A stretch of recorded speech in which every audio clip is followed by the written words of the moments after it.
on sort les sacs de couchage. Ça, c'est vraiment une petite poche qui est grande comme un main.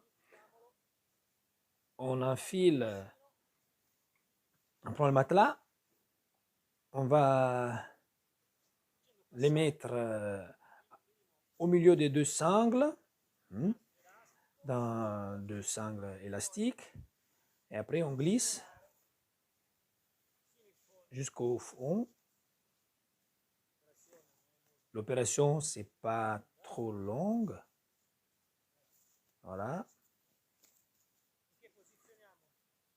Jusqu'à qu'on met le premier de l'élastique à cette hauteur. Ici, on a aussi une poche pour mettre les téléphones. Et quand vous avez fini le montage, vous pouvez mettre les petits sachets pour éviter de les perdre. Et ici où il y a les sangles plus étroits, vous faites l'épaissir dans ces façons-là. Je ne sais pas si ça se voit, comme ça.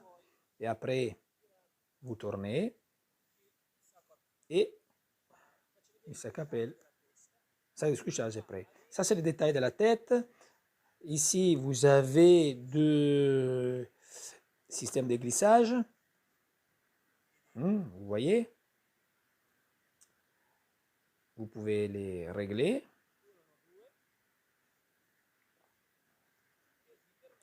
Ça permet d'approcher ou éloigner et rendre plus étroit l'espace pour la tête et l'épaule. Je vous les montre aussi des bouts, comme il reste. Regardez. Ça, c'est le kit. Là, c'est la version poncho avec la poche pour la tête. Pour ceux qui choisissent cette version.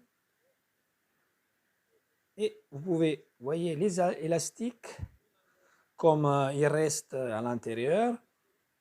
Quand vous serrez dedans, ces sangles ils vont se tirer et permettra de fixer bien les côtés du kilt au matelas sans faire passer l'air sur les côtés.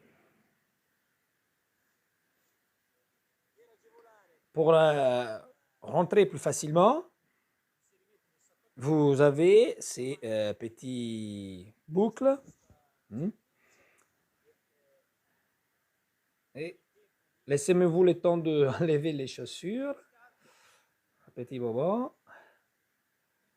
Et je m'enfilerai dans les sacs.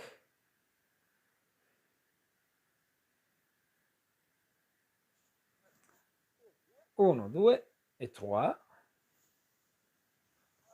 Ah, voilà. Après, chacun y aura son coussin. Vous pouvez le faire avec un coussin gonflable ou bien utiliser une petite doudoune et mettre dans un sachet pour se faire un coussin. Regardez, ça c'est la boucle. Vous la mettez là, vous glissez et ça permet de bien serrer autour du cou. Vous êtes bien systémé, bien mis dans les sacs de couchage. Regardez, si vous tournez pendant la nuit, vous avez plus de liberté de mouvement. C'est plus agréable. Et de ne pas être étroit.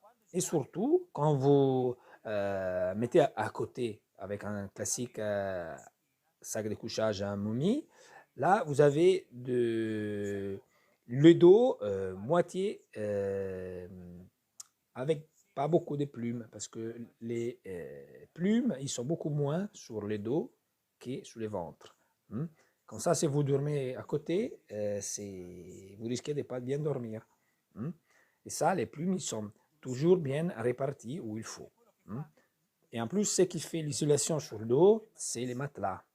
OK? Et en plus, dans cette position-là, peut-être vous n'arrivez pas à bien voir. Mais quand vous vous bougez, les sacs de couchage, ils restent toujours en position et vous n'avez pas des courants d'air dans les côtés parce que le système élastique, c'est vraiment efficace. Et après, je ferai une prise de vue à l'intérieur. Ciao et profitez de votre aventure avec notre équipement. Pensez, pour ceux qui s'amusent à faire aventure dehors avec son sac de couchage, la tente et les duvets. Ciao, à la prochaine. Je vous montre l'intérieur du sac des couchages, surtout les côtés. Vous voyez même si je bouge, hein, les sacs ils restent coincés entre le matelas et le terrain. Et ça évite que l'air puisse rentrer sur les côtés. C'est un détail que d'autres produits ils ne sont pas faits comme il faut.